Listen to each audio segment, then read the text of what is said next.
নমস্কার, সবাইকে স্বাগত জানাচ্ছি এখনকার অনুষ্ঠান এনবিপি Unani and Ayurveda research centre. এই সময় মানেই হচ্ছে এনবিপি ইউনানি অ্যান্ড আয়ুর্বেদা রিসার্চ সেন্টারের প্রোগ্রাম, এবং শুধু একটি অনুষ্ঠান 30 মিনিটের এটা ভাবাটা খুব ভুল। কারণ আপনারা জানেন এনবিপির অনুষ্ঠান মানেই একটা মেসেজ এবং তাদের ট্রিটমেন্ট, আয়ুর্বেদিক ট্রিটমেন্ট, যে ট্রিটমেন্টে আজকে দীর্ঘ সময় ধরে ট্রিটমেন্টে বহু মানুষ সুস্থ হচ্ছেন, আর তাদের আরও আশা যে তারা যে কোনো রকম ক্রনিক ডিজিজ থেকে বেরিয়ে আসতে পারবেন এবং ডেফিনিট করে বেরিয়ে আসছেন এনবিপি ইউনানি আয়ুর্বেদা রিসার্চ সেন্টারের ট্রিটমেন্টের হাত ধরে, এবং স্বনামধন্য চিকিৎসকদের চিকিৎসায় তারা আজকে সুস্থ হচ্ছেন। যেখানে তারা ভেবেছিলেন যে তাদের বোধহয় পেনকিলার অ্যান্ড তাদের স্টেরয়েডের ওপরে জীবনকে এগিয়ে নিয়ে যেতে হবে, সেখান থেকে তাদের একটা ডেড এন্ড, এবং তাদের ওই জীবন থেকে ফিরে এসে নতুন করে জীবন ধারণ সুস্থতার নাম। অবশ্যই আমাদের সঙ্গে এই মুহূর্তে সরাসরি আজকের এই একটা শুভ দিনে আমরা এনবিপির এই অনুষ্ঠান নিয়ে আপনাদের সামনে চলে এসেছি লাইভ অনুষ্ঠানে, এবং আমাদের সঙ্গে নিয়ে অবশ্যই director of NBP Unani Ayurveda research centre doctor Binod Sharma. অনেক অনেক স্বাগত সঙ্গে আমাদের অনুষ্ঠানে আসার জন্য। আর আপনারা রয়েছেন ওনার সঙ্গে সরাসরি লাইভে, কারণ প্রশ্ন প্রচুর আছে। আজকে যে বিষয় তা অত্যন্ত গুরুত্বপূর্ণ বিষয়, তা হচ্ছে ইনফার্টিলিটি। এটা নিয়ে অনেকে দুশ্চিন্তায় থাকেন, প্রচুর টেস্ট করছেন, প্রচুর এদিক ওদিক দৌড়চ্ছেন যে একটা সলিউশন পাওয়ার জন্য, শুধুমাত্র একটা সেই ছোট্ট বাচ্চার আওয়াজ কান অবধি পৌঁছানোর জন্য। তার জন্য বাবা মা হিসেবে, হবু বাবা মা হিসেবে তারা কিন্তু যথেষ্ট দৌড়াদৌড়ি করছে, কিন্তু রেজাল্ট কতটা হচ্ছে এটা একটা বড় প্রশ্ন। এটা নিয়েই থাকছে আজকে আলোচনা, কেন আয়ুর্বেদ রিসার্চ সেন্টারের হাত ধরে, এনবিপির হাত ধরে আজকে মানুষ উপকার পাচ্ছেন। একদম সরাসরি আমাদের ফোন করুন 6292242341, 6292242342, এই দুটি সরাসরি ফোন নাম্বারে আপনাদের প্রশ্ন এবং আপনাদের কথা রাখতে। একদম সময় এইটা একটা খুব গুরুত্বপূর্ণ এবং সেন্সিটিভ বিষয় আমার মনে হয়, ইনফার্টিলিটি, এবং এর জন্য মানুষ কিন্তু হিল্লি দিল্লি দৌড়চ্ছে, যেমনটা পারছেন তেমনটা করছে, বিকজ অফ শুধু একটা বাচ্চার আওয়াজ পাবে বলে। এই জায়গার থেকে আমরা কী করে একটা কী বলবো রিলিফ পাবো, বা আমরা স্বপ্নটা পূরণ করতে পারবো? যেরকম আজকে যে শুভ দিন, জগন্নাথ ঠাকুরের যে সব জায়গায় আজকে মেলা লাগা রয়েছে, প্লাস রথ রয়েছে, ঠিক ওই রকমই যাদের বাড়িতে ইনফার্টিলিটি মতো সমস্যাটা আছে, তারা সবাই চায় এই শুভ দিনটা আমার কখন আসবে। এই অপেক্ষার জন্যে তারা নাকি মন্দির, মসজিদ, যেখানে যে মানুষরা যেভাবে গাইড করে তাদের কথা অনুযায়ী সব কিছু করছে, কিন্তু আলটিমেটলি তাদের ইস্যু হচ্ছে না। এবার এই যে ইস্যু হচ্ছে না, তার পিছনে কিন্তু অনেক রকম কারণ আছে, ঠিক আছে? সেই কারণটা না জেনে মানুষ কী করে, ভুল গাইডেন্স অনুযায়ী তারা এখানে ওখানে করে সময়টা নষ্ট করে। এই যে একটা ফ্যাক্টর আছে, বয়স একটা ফ্যাক্টর আছে, এই বয়সটা পেরিয়ে গেলে তখন আর কিছু করা যায় না। তো দেখুন, প্রথম আজকে বলবো কি, আজকে যাদের বাড়িতে বিয়ে হয়েছে 1 বছর কাটার পর, মানে 12 মাস হওয়ার পরই তাদের বাড়ি যে শাশুড়ি রয়েছে, বা মা রয়েছে, বাবা রয়েছে, শ্বশুর রয়েছে, বা যারা রিলেটিভ রয়েছে, তারা কিন্তু একটা অপেক্ষা থাকে কি এইবার আমার বৌমা প্রেগনেন্ট হবে, বা এইবার আমার নাতি নাতনি দেখতে পাবো, নাতি নাতনি দেখতে পারবো। তো এই যে জিনিসটা যে দেখতে পারবো, তারও যদি না হয় একটা নিরাশা। এইটা এখন দেখতে পাচ্ছি আমরা 100-এর মধ্যে 90% কেস কিন্তু বেশি পাচ্ছি আমরা, যেখানে বেবি আসছে না। সেটা কারণটা যদি জিজ্ঞেস করি, তো 90%-90-র মধ্যে 40% যে রুগীরা রয়েছে, তারা কিন্তু বলছে কি এখন আমরা বেবি নেব না, এখন আমাদের প্ল্যানিং নেই, এখন আমরা আগে পায়ে দাঁড়াবো তারপরে কিন্তু নেব। ওরা প্ল্যানিংই করছে না, আর যখন প্ল্যানিং করছে তখন আর বেবি আসছে না। এটা অনেক বড় কারণ হয়ে গেছে। কারণটা হচ্ছে কি, দেখুন 40% বললাম, কিন্তু বাকি যে 50% যে রেশিওটা বললাম, সেটা কেন আসছে না, সেটা পিছনে কারণ হচ্ছে আজকে আমরা নতুন জেনারেশনে যদি কথা বলি, তারা কিন্তু অ্যাডিক্টেড আছে স্মোকিং উপরে, অ্যাডিক্টেড আছে অ্যালকোহল উপরে। তো নেশা যারা বেশি করছে তাদের কিন্তু রিস্ক অফ ফ্যাক্টর অনেক বেড়ে যায় ইনফার্টিলিটি নিয়ে, ঠিক না? তো এটা একটা বিশাল বড় একটা কারণ কি, নতুন জেনারেশন কিন্তু শেষ হচ্ছে, তারা কিন্তু এই প্রবলেম নিয়ে ফেস করছে। আগামী দিন আপনাকে উইদাউট গাইনোলজিস্ট, উইদাউট ডাক্তারকে দেখিয়ে আপনার বেবি হবেই না। যে জিনিসটা হয়ে গেল আর আপনার বেবি কিন্তু আসবেই না। তারই জন্য দেখুন ডাক্তার কাছে যেতেই হচ্ছে। কেন যেতে হচ্ছে? কারণটা হচ্ছে আমাদের লাইফস্টাইল। সবথেকে বড় একটা কারণ আছে আমাদের লাইফস্টাইল, আমাদের অবেসিটি, আমরা নেশা থেকে অ্যাডিক্টেড রয়েছি। এই কারণের জন্য এখন বেবি ইস্যুটা আসছে না। কিন্তু যখন বেবিটা হচ্ছে না, তখন দেখুন আপনার শাশুড়ি বা যত রিলেটিভ আছে তারা কার উপর দোষ দেয়? সবথেকে আগে দোষ দিয়ে দেয় আপনার বৌমা উপরে, মানে লেডিস উপরে আঙুল তুলে কি ওনার মধ্যে কোনো দোষ আছে, কিন্তু এটা চেষ্টাই করে না কি লেডিসের মধ্যে দোষ আছে না জেন্টসের মধ্যে দোষ আছে। দেখুন এই যে ফ্যাক্টরটা বললাম না, বয়স একটা ফ্যাক্টর আছে, তো বয়স ফ্যাক্টর শুধু বেবি ইস্যু নেওয়ার জন্য নয়। এখনকার যে জেনারেশন রয়েছে তারা যে লাভ ম্যারেজ করে, তারা দেখবেন ছেলেরা হয়তো ছোট আছে, মেয়েরা হয়তো বড় রয়েছে, এরকমও প্রেম হয়। প্রেমের মধ্যে বলেন প্রেম তো অন্ধা হতা। তো এই যে জিনিসটা আছে তার মধ্যে কি হয়, আপনার ঠিকভাবে ফিজিক্যাল রিলেশন যদি না করা হয় তাহলেও কিন্তু ইস্যুটা হয় না। এটা সবথেকে বড় কারণ, এখানে আমরা গুরুত্বই দিই না, ঠিক আছে। তো সেটাও একটা ফ্যাক্টর আছে, কোন সময় আপনাকে ফিজিক্যাল হতে হবে, কোন সময় আপনার ফিজিক্যাল হলে আপনার বেবি ইস্যুটা আসবে, এটা একটা বড় একটা কারণ। সেকেন্ড নাম্বার হচ্ছে আপনার ছেলেদের মধ্যে স্পাম কাউন্ট, স্পামের কোয়ালিটি কেমন আছে, যেমনি আপনার স্পামের মোটিলিটি কেমন আছে, স্পাম কাউন্ট কতটা রয়েছে, ঠিক আছে, স্পামের কোয়ান্টিটি কতটা রয়েছে, তার উপরে আপনাকে ওয়ার্ক করতে হবে। ঠিক ওই রকমের ফিমেলের মধ্যে যদি বলা হয়, তো আজকে আমাদের ফিমেলের মধ্যে দেখা যায় ইউট্রেনের মধ্যে ফাইব্রয়েড হয়ে যাওয়া বা পিসিওডি হয়ে যাওয়া, এটা একটা কমন একটা কারণ হয়ে গেছে, যে কারণের জন্য হারমোনসে ইমব্যালেন্স হতে চালু হয়ে যায়, ঠিক আছে, বা ওদের টিউবটা ব্লকেজ হয়ে যায়। ফ্যালোপিয়ান টিউবটা যখন ব্লকেজ হয়ে যায় তখন কোনো চান্স থাকে না বেবি আসা, তখন ওনাদেরকে উপায় কী? এবার এই যে ডিজিজগুলো বললাম বা এই যে কারণগুলো বললাম, সেই কারণের জন্য আপনার বেবিটা আসছে না, তার আপনি উপায়টা কী নেবেন? এবার উপায় আপনার কাছে দুটোই রয়েছে, একটা হচ্ছে আপনার সার্জারি বা সেকেন্ড আপনার হচ্ছে আইভিএফ। তো আজকে সার্জারি আইভিএফ নেবার পর যদি আমার সমস্যার সমাধান হয়ে যেত, আমি বলছি 10টা রুগীর মধ্যে হয়তো কারো 2জনে সাকসেস হয়, বাকি 8 জন কিন্তু ফেলিয়ার হয়। আবার আপনাকে বলে দেওয়া হয় কি, ডেট দেওয়া হয় কি আবার আপনাকে আইভিএফ নিতে হবে। এটা কোনো কারণ নয়, ঠিক না, এটা কোনো সলিউশন নেই। এই যে আপনাকে রিজনটা যে জানালাম, তার জন্যে চিকিৎসা আছে আমাদের আয়ুর্বেদ শাস্ত্রের মধ্যে। আপনার চিকিৎসা আছে যেটা হচ্ছে আপনার উত্তরবস্তি, পঞ্চকর্ম থেরাপির মধ্যে একটা পার্ট আছে উত্তরবস্তি। সেটা নেবার পর আপনার যে ফ্যালোপিয়ান যে টিউবটা ব্লকেজটা রয়েছে, এই টিউবটা ব্লকেজটা কিন্তু খোলা যায়। তার সাথে সাথে আপনার যে পিসিওডি বললাম বা ইউট্রেনের মধ্যে ফাইব্রয়েডটা বললাম, টিউমারটা বললাম, তার চিকিৎসা আছে। স্পাম কোয়ালিটি বাড়ানোর জন্য আপনার চিকিৎসাটা রয়েছে। তো সেইটা আপনি না করে, আপনি আপনার দেশের উপরে ওষুধ উপরে বিশ্বাসটা না করে, আপনি আয়ুর্বেদ বিশ্বাস না করে মডার্ন মেডিসিন ট্রিটমেন্ট নিয়ে আপনি আলটিমেটলি কী হচ্ছে, আপনার সময়টা পেরিয়ে যাচ্ছে। একটা জিনিস মাথায় রাখুন, যখন আপনার পিরিয়ড হচ্ছে ততক্ষণই আপনার চান্স আছে বেবি আসার, কিন্তু যখন আপনার পিরিয়ড বন্ধ হয়ে যাবে তখন আপনি লাখ চেষ্টা করুন, তখন আপনি লাখ আমার কাছে আসুন, আমিও কিছু করতে পারবো না। তো সব কিছু একটা টাইম পিরিয়ড আছে। তো আমি আপনাকে একটাই কথা বলবো কি, যারা ইনফার্টিলিটির মতো সমস্যা নিয়ে ভুগছে, তারা সময়টা নষ্ট না করে সঠিক চিকিৎসা নিন, সঠিক জানার চেষ্টা করুন যে আমার বেবিটা আসছে না কেন, তার পিছনে আপনি ওয়ার্ক করুন, তার পিছনে আপনি কাজ করুন। আমি আপনাকে কথা দিচ্ছি এই শুভ দিনটা অবশ্যই আপনার আসবে, এবং অবশ্যই এটা নিয়ে আমরা আলোচনা করব। একজন বন্ধু রয়েছেন আমাদের। হ্যালো। হ্যালো, নমস্কার, কে বলছেন? আপনাকে নমস্কার, ডাক্তারকে নমস্কার। কে বলছেন? আমি ইয়েতে বলছি, কতুলপুর থেকে। হ্যাঁ বলুন। আমার বয়স হচ্ছে 62 বছর বয়স। আমার এই 2 বছর হলো, আমার যখন রাত্রে সন্ধ্যাটা আসে তখন নিঃশ্বাসটা জোর পড়ে বুকটা ধরাস করে উঠে। ওটা কি জন্য হচ্ছে? একবার আবার বলুন, রাত্রে আপনার কি হচ্ছে? বলছি যখন সন্ধ্যাটা আসে, আমার রাত্রের দিকে কিংবা দিনের দিকে যখন সন্ধ্যা আসে, ঘুম ঘটে আসে, তখন নিঃশ্বাসটা জোরে পড়ে বুকটা ধরাস করে উঠে। প্রেসারে আপনি ওষুধ খান? বছর হচ্ছে। আপনি কোনো রকম প্রেসারের ওষুধ খান? হ্যাঁ, প্রেসার ওষুধ খাই। প্রেসার আপনি চেক করেছেন? প্রেসার ওষুধ খাই আমি, ওই অ্যামলোডার। না, প্রেসার চেক করেছেন? প্রেসারে যে আপনি চেক করেছেন কি প্রেসার কতটা আছে এখন আপনার, বা সেই সময় প্রেসারটা কত থাকে, প্রেসার কি চেক করেন না? আপনি অন্ধ হয়ে আপনি ওষুধ খেয়ে যাচ্ছেন? প্রেসারটা ভীষণ মাপায়নি। হ্যাঁ, 120/120 হয়, 80 হয়, 110/70 হয়, এরকম। তো দেখুন, প্রেসারটা না কমে যাওয়াটাও কিন্তু খারাপ। যেরকম প্রেসার হাই হয়ে যাওয়া খারাপ, ঠিক ওরকম প্রেসার কম হয়ে যাওয়া খারাপ। তো আপনার যে প্রবলেমটা হচ্ছে, প্রেসারটা আপনার ফ্লাকচুয়েট করছে, আর ফ্লাকচুয়েট করার কারণের জন্য আপনার হার্টের মধ্যে কিন্তু একটা সমস্যা তৈরি হচ্ছে, যার ফলে কী হচ্ছে, আপনার এরকম একটা রাত্রিবেলা একটা ঘটনাটা হতে পারে, ভগবান না করে আপনার কিছু হোক, কিন্তু এই ধরনের সমস্যা যদি দীর্ঘদিন থাকে না, তাহলে কিন্তু আপনার সমস্যায় আপনি পড়ে যাবেন, মানে হার্টের আপনার কোনো একটা বিরাট একটা বড় সমস্যা আসতে পারে। আপনি ইমিডিয়েট একটা ইসিজি রিপোর্ট করাবেন, ঠিক আছে? আপনার বাড়ির পাশে যে কোনো ভালো ল্যাবরেটরি থেকে একটা ইসিজি রিপোর্ট করান, আর ইসিজি রিপোর্টে পাশে কী লেখা আছে ইমপ্রেশনটা আপনি দেখুন।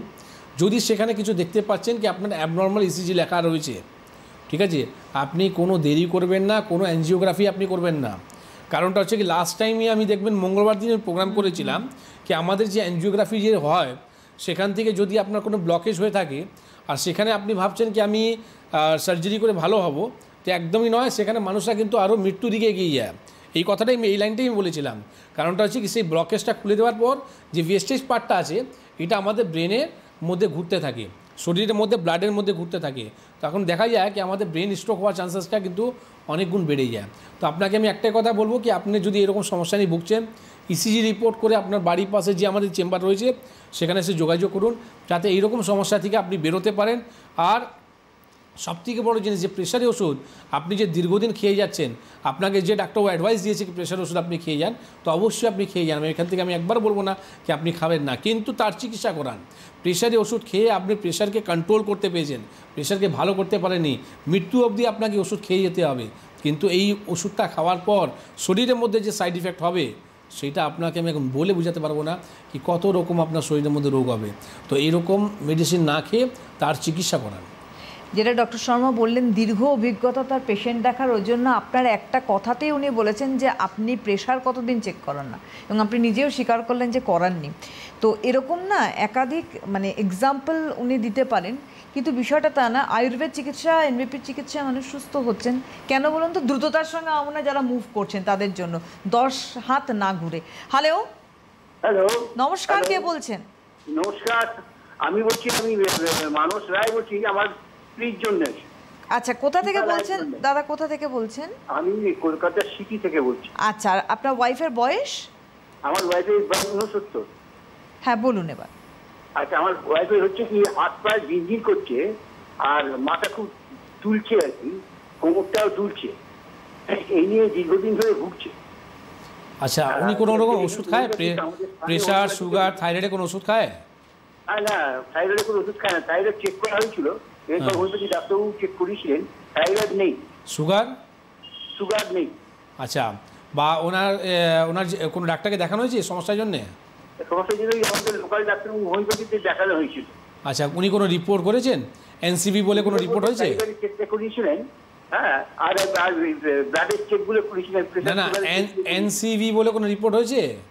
না না না, এনসিবি বলে কোনো রিপোর্ট তো হয়নি। তো আপনার ডাক্তারবাবু একটা ফল্ট আছে, আপনাকে আমি কোনো ফল্ট দেবো না। আপনার ডাক্তারবাবু ফল্ট রয়েছে, আপনাকে চিকিৎসা করাচ্ছে, আপনাকে রিপোর্ট করায়নি কেন? ঠিক আছে, আপনার নার্ভের সমস্যা রয়েছে, আপনার মিসেসের যে সমস্যাটা রয়েছে না, এটা নার্ভের সমস্যা। আর আপনার নার্ভের জন্য, আপনার যে নার্ভের যে ব্লকেজটা হচ্ছে সেই কারণের জন্য ঝিনঝিন হচ্ছে, সাধারণ ব্যাপার, এটা কোনো লোকানো ছুপানো ব্যাপার নয়। একটা মানুষের যদি হাত পায়ে যদি ঝিনঝিন হচ্ছে, অবশ হচ্ছে, বা উনি কোনো রকম ব্যালেন্স পাচ্ছে না, তার মানে একটাই, সেখানে হচ্ছে ওনার আপনার ব্লাড সার্কুলেশন ঠিকঠাক হচ্ছে না, ব্লকেজ হচ্ছে। তো এই ব্লকেজটাকে খোলার জন্যে বা ব্লাডকে থিন রাখার জন্যে আপনাকে উপায় করতে হবে, নাহলে আদারওয়াইজ এইরকম সমস্যা নিয়ে আপনি হাজার রকম ফিজিওথেরাপি করান, হাজার রকম আপনি ট্রিটমেন্ট করুন, কিন্তু উনি ভালো হতে পারবেন না। আমি আপনাকে বলবো, আপনি কলকাতা থেকে বলছিলেন, আর আগামী রবিবার আমি কলকাতা চেম্বারে থাকবো, ঠিক আছে? যেটা মাসে আমি একদিন করে কলকাতা পেশেন্টকে বা কলকাতা বাসিন্দাদের জন্য আমি ভেবেছি কি কলকাতা আমি মাসে একদিন করে চেম্বার করব। সেটা সামনে 29 তারিখ রবিবার দিন ল্যান্সডাউন চেম্বারে আমি থাকব। যদি আপনি পারেন আপনার মিসেসকে নিয়ে আসুন, আর সেখানে নিয়ে এসে আমাকে দেখান। যারা যে আপনার গভর্নমেন্ট চাকরি করে বা যারা অফিসিয়ালি ওয়ার্ক করে তারা কিন্তু উইকডেতে পায় না, আর আমার কলকাতা চেম্বার কিন্তু উইকডেতেই পড়ে। তাদের জন্য আমি মাসে কিন্তু একদিন করে আমি রোববারে চেম্বারটা রাখছি তাদের জন্যে। তো আগামী রোববার যদি আপনি আসতে পারেন তাহলে ল্যান্সডাউন চেম্বারে এসে যোগাযোগ করুন, যেখানে উনি পুরোপুরি সুস্থ হতে পারেন। আপনাকে 15 ডেজে প্রথম মেডিসিন দেওয়া হবে, মাত্র 15 দিন, 2 সপ্তাহ ওষুধ আপনার দেওয়া হবে। 2 সপ্তাহ ওষুধের মধ্যেই আপনি উপকার পেয়ে যাবেন। মানে আপনি যে বলছেন এতদিন ট্রিটমেন্ট করে আপনার কোনো সুরা পায়নি, আমি আপনাকে বেশি বড় কথা বলবো না, কিন্তু 40% উনি রিকভারি 15 ডেজ মেডিসিনের মধ্যে পাবে। কারণটা হচ্ছে কি আপনার সবসময় একটা মাথা রাখুন কি আপনি যদি যতক্ষণ সিমটমসে চিকিৎসা করবেন, আপনি রোগকে থামাচাপা দেওয়ার জন্য যখন আপনি চিকিৎসাটা করবেন, রোগ কিন্তু কোনো দিন সারে না। তো আপনার রোগের চিকিৎসাটা করান, তখন সিমটমসগুলো এমনি ভালো হয়ে যাবে। আজকে যে হাত পা ঝিনঝিন হচ্ছে না, সেখানে আপনি কোনো রকম যদি ভিটামিনে আপনি ক্যাপসুল খাচ্ছেন, হবে না। ভিটামিন ওষুধ ক্যাপসুলটা খেয়ে কী হবে, তখন হয়তো আপনাকে সেই মুহূর্তে আপনার শরীরের মধ্যে জোর বাড়বে, তখন আপনি আরাম পাবেন। কিন্তু আমি তো ডাক্তারকে দেখাচ্ছি আরাম পাওয়ার জন্য নয়, ডাক্তারকে দেখাচ্ছি নিজেকে পুরোপুরি সুস্থ হওয়ার জন্যে। এইটাই হচ্ছে এনবিপি ট্রিটমেন্ট, যেখানে পেশেন্টরা যদি একটু ধৈর্য রাখে, ডাক্তারদের যদি কথাগুলো শোনে, আমাদের যত যে টিম ওয়ার্ক আছে, আমাদের সিএমও ডক্টর এন ভট্টাচার্য, আমাদের CMA doctor S Ghoshal, CME doctor A Haldar, doctor S Bhaduri, এরা যারা ট্রিটমেন্ট করছে পেশেন্টগুলোকে, মানে আমাদের যখন বোর্ড মিটিং হয় তখন সত্যিই ভালো লাগে, প্রাউড ফিল হয় কি এরা সেকেন্ড, মানে বলতে পারেন কি এরা বিশ্বকর্মা রেডি করে নিয়েছে, মানে রবট হয় না, রবট, মানে যেখানে আমি যে যখন ট্রিটমেন্ট করছি ঠিক একদম প্যারালাল লাইনে ওরা কিন্তু চিকিৎসা করছে, মানে যা মেডিসিন আমি দিচ্ছি ঠিক ওই রকম মেডিসিন ওরা দিচ্ছে, ওই রকম ট্রিটমেন্ট করছে। তো আজকে আমাদের চেম্বারের মধ্যে এইরকম নেই কি আমি ডক্টর বিশ্বকর্মাকে দেখাবো, মানে ওরা জানছে কি এনবিপি চিকিৎসকরা রয়েছে, তার মানে আমি ভালো হয়ে যাবো, এই কনফিডেন্স আছে, একদম এক্সপার্ট ডক্টরস টিম। সুতরাং ওই জন্যই মানুষ কিন্তু ছুটে যাচ্ছে। কারণ আরেকটা কথা বলি, এনবিপি ইউনানি আয়ুর্বেদ রিসার্চ সেন্টার মানেই কিন্তু শুধু রোগ হয়েছে আমি সুস্থ হব তা নয়, সুস্থ থাকার জন্য এনবিপি, কারণ হচ্ছে যাতে না পরবর্তীকালে বড়সড় রোগের সম্মুখীন হতে হয়। হ্যালো, হ্যালো, নমস্কার, কে বলছেন? নমস্কার দিদি, আমি সন্তোষ প্রসাদ বলছি জলপাইগুড়ি থেকে। হ্যাঁ বলুন। বলছি আমার মিসেসের ইউট্রিসে একটু প্রবলেম দিচ্ছে, মানে কি বাচ্চা আটকাচ্ছে না। ইউট্রাসে প্রথম হয়েছে কি এটা বলুন। প্রবলেমটা হলো কি যে আমি ডাক্তারবাবুকে দেখিয়েছিলাম, সব রিপোর্ট করানোর পরে উনি বললেন কি যে হরমোনের প্রবলেম আছে, হরমোনটা ওনার বেড়ে গেছে, 400 থেকে 900 হয়ে গেছে। আচ্ছা ঠিক আছে, ওটা ব্লাড রিপোর্টের মধ্যে তাই তো? হ্যাঁ হ্যাঁ। আচ্ছা, আর সোনোগ্রাফি রিপোর্ট হয়েছে? সোনোগ্রাফি করানো হলো, সোনোগ্রাফি রিপোর্টটা নর্মাল আছে। তাহলে আপনি কি করে বলেন কি ইউট্রাসের মধ্যে প্রবলেম আছে? তো ইউট্রাসের মধ্যে প্রবলেম তো তখনই হবে যখন আপনি ইউএসজি রিপোর্টের মধ্যে পাবেন, ঠিক না? আমাদেরকে আমরা তো ডাক্তারবাবু নই, আপনারা আমাদেরকে যেভাবে সাজেস্ট করেন ওইভাবে আমরা শুনি, ওইভাবেই বুঝি। আচ্ছা আচ্ছা, আপনি প্রথম তো বলুন কি আপনার বিয়ে ক বছর হলো? সমস্যাটা হলো কি আমার বাচ্চা প্রয়োজন, কিন্তু অথচ এইখানে প্রবলেম হচ্ছে কি যে ইউরিন মানে হরমোনটা যে বেড়ে গেছে, এইটা কমানোর কোনো একটা আমি সবকিছু বলবো, আগে আপনি বলুন আপনার বয়স কত হয়েছে? আমার বয়স হলো এখন 44, আমার মিসেসের 39। 44 39 মানে 5 বছরের ডিফারেন্স আছে, ঠিক আছে। আচ্ছা, এইবার এটা আমাকে বলুন কি ওনার পিরিয়ডটা কি প্রত্যেক মাসে? না না না, ওনার পিরিয়ডটা আজকে 5 মাস ধরে বন্ধ। এটাই হচ্ছে আপনার সমস্যা, ঠিক আছে। আপনাকে যে হারমোনসের যে সমস্যাটা রয়েছে সেটা তো নামাতে হবেই। একটা নারী, একটা মহিলা তখনই সুস্থ আছে যখন তার পিরিয়ডটা টাইমে টাইমে হচ্ছে। প্রত্যেক মাসে যদি আপনার 3 ডেজ যদি পিরিয়ডটা ঠিকঠাক যদি হয়, তার কোনো রোগই হতে পারে না। আমি বলছি না, এটা আয়ুর্বেদ বলছে। একটা নারী, একটা মহিলা যদি পিরিয়ড প্রত্যেক মাসে 3 ডেজ করে ওনার যদি পিরিয়ডটা ক্লিয়ার হচ্ছে, কোনো রোগ আসবে না, তারা একদম সুস্থ, পুরো সুস্থ আসবে, কোনো ব্যাপার নেই। সর্দি কাশি জ্বর হতেই পারে, কিন্তু বাকি কোনো বড় ডিজিজ শরীরের মধ্যে আসতে পারবে না। কিন্তু যাদের প্রত্যেক মাসে পিরিয়ড হচ্ছে না, তাদের শুধু বাচ্চা কনসিভ হচ্ছে সেটা নয়, অনেক রকম রোগ ওনার শরীরের মধ্যে আসবে, বড় বড় রোগ, যেখানে আপনি পরেশান হয়ে যাবেন আর আপনাকে লাস্ট অব্দি ওষুধ খেয়ে যেতে হবে। আমি আপনাকে বলবো, দেখুন একটা বয়স একটা ফ্যাক্টর আছে, যেটা আমরা স্টার্টিংয়েই আপনাকে বলেছিলাম কি যখন পিরিয়ড বন্ধ হয়ে যায় তখন আর কিছু করা যাবে না। তো দেখুন 39 বছর বয়স, অনেক সময় ম্যানোপজলের টাইমটা হয়ে যায় আফটার 40, তো আপনি এখনও বিফোর 40 আছেন উনি। তো আমি আপনাকে বলবো, জলপাইগুড়ি থেকে আপনি বলছিলেন, আমাদের শিলিগুড়িতে চেম্বার আছে, ঠিক আছে, যেখানে প্রত্যেক মাসে কিন্তু 2 দিন করে চেম্বার হয়, প্রত্যেক 15 দিন অন্তরে। আমি আপনাকে বলবো কি আপনার যে রিপোর্টটা রয়েছে সেই রিপোর্টটা নিয়ে আপনি আমাদের শিলিগুড়ি চেম্বারে দেখা করুন, যেখানে আপনার এই যে হারমোনসের যে রিপোর্টটা আপনি বললেন, ব্লাড রিপোর্টটা, সেটাও নামানো যাবে, আর আপনি যে নিয়ে পরেশান রয়েছেন যে বেবি আসছে না, সেটাও আসবে, ঠিক না? 5 জুলাই 5ই জুলাই শিলিগুড়িতে চেম্বার রয়েছে, ডক্টর এস ঘোষাল থাকছেন, আপনি যোগাযোগ করেন। আমি একটু বলে রাখি, প্রথমত বলি যে হেড অফিস মধ্যমগ্রামে রয়েছে এনবিপি ইউনানি আয়ুর্বেদ রিসার্চ সেন্টারের, এবং কলকাতার চেম্বার একটু আগে ডক্টর শর্মা বলেছেন যে উনি থাকছেন ল্যান্সডাউনে। এছাড়া আর বাকি কলকাতার চেম্বার শোভাবাজার রয়েছে, আমতলা এবং খিদিরপুরে চেম্বার রয়েছে, হাওড়াতে শিবপুর, বালটিকুড়ি বাজার এবং বেলুড়ে চেম্বার রয়েছে। আর বাইরের চেম্বার বলে দিই, 28 জুন 28শে জুন খড়গপুরে চেম্বারে থাকছেন doctor N Bhattacharya, 28 June Baharampur chamber করছেন ডক্টর এ হালদার, 28 জুন মালদায় চেম্বার করছেন ডক্টর এস ঘোষাল, 28 জুন কাকদ্বীপে থাকছেন ডক্টর এস ভাদুরী, 29 জুন জামশেদপুরে চেম্বার করছেন doctor N Bhattacharya. 29 June Krishnanagar থাকছেন doctor A Haldar. 29 June Cooch Behar থাকছেন ডক্টর এস ঘোষাল। 1 জুলাই হেরিয়ায় থাকছেন ডক্টর বি শর্মা নিজে। আর 2 জুলাই মেচেদায় চেম্বার করছেন ডক্টর বি শর্মা। 5 জুলাই আসানসোল থাকছেন doctor B Sharma. 5 July Bardhaman chamber করছেন doctor N Bhattacharya. 5 July Siliguri থাকছেন doctor S Ghosal. 5 July Haldia chamber করছেন doctor A Haldar. 6 July Bolpur chamber করছেন ডক্টর বি শর্মা নিজে। 6 জুলাই দুর্গাপুর থাকছেন doctor N Bhattacharya. 6 July Gangarampur chamber করছেন doctor S Ghosal. 6 July Bankura chamber করছেন doctor A Haldar. 7th July আরামবাগে চেম্বার করছেন doctor A Haldar. 10th July Bongaon chamber করছেন doctor N Bhattacharya. 11th July ক্যানিংয়ে থাকছেন ডক্টর আর দে। 13 জুলাই আগরতলায় চেম্বার করছেন ডক্টর বি শর্মা নিজে। 20th July 20 July Silchar chamber করছেন doctor B Sharma. 20th July পুরুলিয়ায় থাকছেন doctor A Haldar. 20th July Guwahati chamber করছেন doctor S Ghoshal. 21 July Jhargram থাকছেন doctor A Haldar. 21 July Dibrugarh chamber করছেন doctor S Ghoshal. 22 July Delhi chamber করছেন ডক্টর এস ঘোষাল।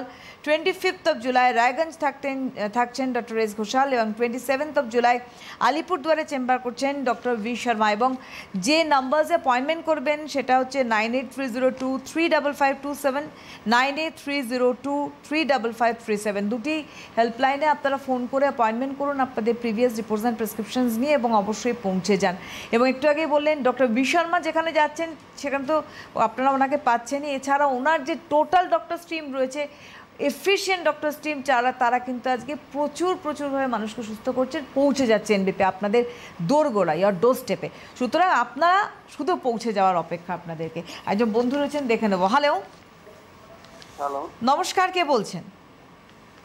পূর্ব মেদিনীপুর থেকে বিনয় জানা বলছি। কোথা থেকে? পূর্ব মেদিনীপুর থেকে বিনয় জানা। হ্যাঁ বলুন। আমি ডাক্তারবাবুর কাছে জানতে চাইছি, আমার বয়স 48, মাস 3 হলো বাম চোখে ছানি পড়েছে। তো ওটা দেখা গেল যে 60% ডাক্তারি পরিভাষায় বলছে। তো সেই হিসাবে আয়ুর্বেদিক এটা কি চিকিৎসা হয়? আরেকটা কথা, ডাক্তারের সঙ্গে কনসাল্ট করেছিলাম, ডাক্তারকে বলেছিলাম যে আমাদের একজন বলেছিল আয়ুর্বেদিক চিকিৎসা, এটা আইসি বলে একটা, উনি হারিয়াতে থাকে, মার্কেটের মধ্যে কোনায় বসে যেখানে। আমাকে ওখানে ডাক্তার এলোপ্যাথি ডাক্তার বললো যদি আয়ুর্বেদিক চিকিৎসা হয় তাহলে আমিও করাবো, ওখানে কোনোদিনই হবে না, আমাকে অপারেশন করাতে হবে। তা আমি ডাক্তারবাবুর সঙ্গে আলোচনা করতে চাইছি পরামর্শ যে হবে কিনা। দেখুন, আমি আপনাকে বলবো কি যে ডাক্তারবাবু আপনাকে বলেছেন, তো ওনাকেও একটু বলবেন কি উনি যাতে আমার চেম্বারের মধ্যে এসে চিকিৎসাটা করায়। কারণটা হচ্ছে কি আয়ুর্বেদ অসাধারণ জিনিস আছে, যাদের জ্ঞান নেই তারা এরকম কথা অনেক কিছু বলে। তো আমি আপনাকে বলবো, দেখুন জিনিসটাকে বুঝতে হয়। যদি আপনার ক্যাটরাক্ট হয়ে, মানে আপনার যদি ছানি পড়ে, যদি আপনার পুরোপুরি আপনি অন্ধ হয়ে গেছে, মানে পুরো ব্লাস্ট হয়ে গেছে বা ফেটে গেছে, তখন আর কিছু করা যাবে না, ঠিক আছে? যেটা হবে না সেটা আমরা অবশ্যই বলে দেবো, সেটা হবে না। কিন্তু যেটা করা যায় সেটা আমরা বুক ফুলে বলতে পারি, কারণটা হচ্ছে আমাদের কাছে ট্রিটমেন্ট আছে। তো আপনার যদি 60% যদি রয়েছে, আপনি যদি দেখতে পাচ্ছেন, আর আপনার যদি সেরকম সমস্যা নেই, ঠিক আছে, তাহলে আপনার ট্রিটমেন্ট আছে। হ্যাঁ, এবার ট্রিটমেন্টের মধ্যে আপনি কতটা আমাদের ট্রিটমেন্টটা আপনি সঠিকভাবে নিয়ম পালন করছেন সেটার উপরে ডিপেন্ড করে। তো আপনাকে আমি বলবো কি হ্যাঁ ট্রিটমেন্ট আছে, আর তারপরে আপনি আমাকে বলবেন কি ডাক্তারবাবু আমার ঠিক হলো না। কারণটা হচ্ছে কি আপনি ঠিক কেন হলো না, কারণটা হচ্ছে কি আপনি আমার পুরো কথাটা শুনেননি। এখানে যখন ছানি পড়ে গেছে, 60% ব্লকেজ রয়েছে, আমি আপনাকে বলছি যাদের আপনার রেটিনা যে সমস্যাটা হয়, যেখান থেকে আপনার রেটিনা ব্লাস্ট করে যায়, আর যেখানে আপনাকে ডাক্তার বলে সার্জারি করতে হয়, পেশেন্টরা দেখতে পায় না, যে ডাক্তারবাবু আপনাকে বলেছে একটু জিজ্ঞেস করবেন তো ওনাকে কি আপনি সেই সমস্যা থেকে আপনি কি বার করতে পারবেন। আমাদের আয়ুর্বেদ মধ্যে সেই রকম পেশেন্টকে আমরা সুস্থ করেছি নেত্রতর্পণ দিয়ে। বড় কথা বলবো না, আপনার তো শুধু ছানি পড়েছে, যে কথাটা আমি আপনাকে বললাম, রেটিনার যে সমস্যাটা, বড় বড় ডাক্তাররা কিন্তু হাত দেবে না আপনার কেসের মধ্যে, ঠিক আছে? যদি ওনার সুগার হয়ে থাকে তাহলে তো আরও হাত দেবে না। তো আপনার যদি সুগার নেই, আপনার ছানিটা যদি 60% যদি আপনার ড্যামেজ হয়েছে, তো আমি আপনাকে বলবো ট্রিটমেন্ট করান। আর পূর্ব মেদিনীপুরে তো আমি নিজে আসছি, এবার আগামী 1 তারিখে হেড়িয়াতে আর 2 তারিখে মেছেদা, দুটো চেম্বারে আমি করব। তো আপনি যেটা আপনার নিয়ারেস্ট পড়বে সেখানে এসে দেখা করুন, কি আপনার রিপোর্ট আছে সেটা দেখা করুন, আপনি ট্রিটমেন্ট নিয়ে আপনি সুস্থ হন, তারপর আপনি ডাক্তারবাবুকে বলবেন কি ডাক্তারবাবু আপনি এবার যান ওখানে আপনি ট্রিটমেন্ট করান। একদম। দেখুন, যেটা জানি না সেটা অজানা থাকবে, কিন্তু শেখার জানার ইচ্ছা থাকা দরকার। কারণ ডক্টর শর্মা যেমন আমাদের মেডিকেল সায়েন্স নিয়ে টোটালটাই কিন্তু ওনার গুলে খাওয়া, যার জন্য উনি দেখবেন সমস্ত মেডিকেল টার্মসগুলো ইউজ করেন এবং ঠিক কোথা থেকে কি হতে পারে সেটা বলেই কিন্তু ওনার সেই ট্রিটমেন্টটা হয়। এনিওয়ে 1 জুলাই কিন্তু হেরিয়া চেম্বার উনি থাকছেন স্বয়ং, এবং তার পরের দিনই 2 জুলাই মেচেদা। সুতরাং আপনি একটু যোগাযোগ করে নিন যে নাম্বার যাচ্ছে সে নাম্বারে। হ্যালো। হ্যালো, হ্যাঁ নমস্কার, কে বলছেন? হ্যাঁ নমস্কার, আমি জকির রেস্তোরাঁ থেকে আশিস বর্মন বলছি। হ্যাঁ বলুন। বলছি আমার মাথাটা মাঝে মধ্যে মানে ভারী হয়ে যায় আর মাথা ঘোরে, আর গা হাত পা কেমন মানে যেন হালকা ক্ষমতা কম থাকে, মানে গা হাত পাটা কেমন হয়, হাত বিশেষ করে দুটো হাত, হাতে কি বল শক্তিটা কম থাকে। আচ্ছা, হাতে কি ঝিনঝিনি হয়? ঝিঞ্জিটা হাতের তালুতে, ইদানিং আমি সাইকেল নিয়ে করে যাই তো, দুটো হাতের তালুতে মানে একদম স্লাইড হালকা ঝিনঝিন লাগে। আচ্ছা, বয়স কত আপনার? 33 থেকে 4 এরকম হবে। 33 থেকে 34। আপনি কি কাজ করেন? আমি গার্মেন্টসে কাজ করি। রাজমিস্ত্রি? আচ্ছা, না গার্মেন্টস মানে গার্মেন্টসে কাজ করেন। আচ্ছা, জামা কাপড়ে কাজ করেন। মানে কোনো রকম আপনাকে ভারী ওয়েট তুলতে হয় কি? না ভারী না, আমি একদম হালকা কাজ, বসে কাজ করি। বসে কাজ করেন। আচ্ছা, ঘাড় নিচু রেখে বেশি কাজ করেন? হ্যাঁ হ্যাঁ। আপনি একটা ঘাড়ে একটা এক্সরে রিপোর্ট করান, ঠিক আছে? আপনার সার্ভাইকাল স্পন্ডিলাইসিস হয়েছে, সেই কারণের জন্য কি হয় আপনার দেখবেন মাথা না একটা ভার ভার মতন থাকবে, মাথা ঘোরাবে, চোখ লাল হয়ে যাবে, হাতের ঝিনঝিনি ভাবটা বাড়বে। তো এইরকম সিমটমস অফ সার্ভাইকাল স্পন্ডিলাইসিস নিয়ে আপনার হচ্ছে। আপনি একটা ঘাড়ে এক্সরে রিপোর্টটা করে নিন। আবার অনেক সময় কী হয় কি আর্লি স্টেজের মধ্যে আপনার কিন্তু স্পন্ডিলাইসিসটা ধরা পড়ে না, সেখানে কিন্তু এমআরআই রিপোর্ট করতে হয়, ঠিক আছে? তো আপনি প্রথমে এক্সরে রিপোর্টই করান, আপনার এক্সরে রিপোর্ট কী বলছে সেটা আমরা দেখব। আর আপনার নিয়ারেস্ট যে চেম্বারটা আছে আমাদের এনবিপি, সেখানে এসে আপনি যোগাযোগ করুন। আর একটা কথা বলি, যেটা আপনি বালিশ ছাড়া ঘুমাবেন, ঠিক আছে? আর যদি বালিশ নিতেই হয় খুব নরম পাতলা বালিশ নিয়ে ঘুমাবেন, ঘাড় নিচু রেখে বেশি কাজ করবেন না, সবসময় ঘাড়কে উঁচু রাখার চেষ্টা করুন। আপনি যে গার্মেন্টসে কাজ করছেন, যেখানে আপনি বসে কাজ করছেন, আপনি সবসময় ঘাড়কে নিচু রেখে কাজ করছেন, এই কারণের জন্য আপনার সার্ভাইকাল স্পন্ডিলাইসিস হয়েছে, আর তার জন্যই এই সমস্যাগুলো তৈরি হচ্ছে। একদম। হ্যালো। হ্যালো, নমস্কার, কে বলছেন? নমস্কার, আমি পশ্চিম মেদিনীপুর থেকে বলছি। হ্যাঁ, কে বলছেন বলুন। নিরঞ্জন মাইতি বলছি। বলুন। 2 মাস থেকে অ্যাসিড হয়ে যাচ্ছে, বুঝতে 2 মাস ধরে অ্যাসিড হয়েছে, অ্যাসিড হচ্ছে। তো 2 মাস ধরে আপনি কোনো ট্রিটমেন্ট করছেন না? না, ওই স্থানীয় ডাক্তারকে নিয়ে খাওয়াই। তো স্থানীয় ডাক্তাররা কী করে, আপনাকে পরীক্ষা করায় না, শুধু ওষুধ দিয়ে দেয়? না না, পরীক্ষা করায় না, শুধু ওষুধ দিয়ে বলে ভালো হয়ে যাবে নাকি? হ্যাঁ, ওই ওষুধ 2 মাস মতো নয়, ওষুধ দিলেই সেরে যায়। কোথায় থাকেন? পশ্চিম মেদিনীপুরে কোথায় থাকেন? ওটা হচ্ছে খড়গপুরে। খড়গপুরে। আপনি একদম সঠিক সময় ফোন করলেন, আর এই কারণে জন্য জিজ্ঞেস করলাম কি আপনি পশ্চিম মেদিনীপুরে কোথায় থাকেন, ঠিক আছে? খড়গপুরে কালকে আমাদের চেম্বার আছে মা। আপনি তো অনেক আপনার স্থানীয় ডাক্তারকে আপনি দেখিয়েছেন, উনি অনেক আপনি ওষুধও খেয়েছেন, সুস্থ হতে পারেননি। আয়ুর্বেদের মধ্যে আপনি পেটের সমস্যা জন্য আপনাকে আয়ুর্বেদ চিকিৎসা করতেই হবে, নাহলে আপনার পেটের রোগ কোনো দিনই ভালো হবে না। আর খড়গপুরে কালকেই চেম্বার আছে, আমাদের সিএমও ডক্টর এন ভট্টাচার্য ওখানে থাকবেন। যদি পারেন আপনি যে হেল্পলাইন নাম্বার যাচ্ছে 2737 যে নাম্বারটা যাচ্ছে, সেই নাম্বারের মধ্যে আপনি ফোন করে একটা বুকিং করে কালকে এসে দেখা করুন, যাতে এই প্রবলেম থেকে পুরোপুরি ভালো হতে পারে। নাহলে দীর্ঘদিন যদি এরকম যদি আপনি ভুলভাল ওষুধ খাবেন, আপনার গ্যাস্ট্রিক আলসার হওয়া, গ্যাস্ট্রিক ক্যান্সার হওয়া চান্সেসটা কিন্তু 90% আপনার বেড়ে যাবে। সুতরাং ফোন করুন 9830235527, 9830235537। আগামীকাল অবশ্যই খড়গপুরে চেম্বার করছেন ডক্টর এন ভট্টাচার্য, অবশ্যই পৌঁছে যান, আপনারা একটা অ্যাপয়েন্টমেন্ট আপনি করে নিন। 28 জুন বহরমপুর চেম্বার করছেন ডক্টর এ হালদার, 28 জুন মালদায় থাকছেন ডক্টর এস ঘোষাল, 28 জুন থাকছেন কাকদ্বীপে doctor S Bhaduri, and 29 June জামশেদপুরে ডক্টর এন ভট্টাচার্য থাকছেন, 29 June Krishnanagar doctor A Haldar, 29 June কোচবিহারে ডক্টর এস ঘোষাল। সুতরাং পরপর চেম্বার রয়েছে, আপনারা যোগাযোগ করুন। অনেক ধন্যবাদ জানাতে, আবারও ধন্যবাদ আপনাদের জানাই। নমস্কার।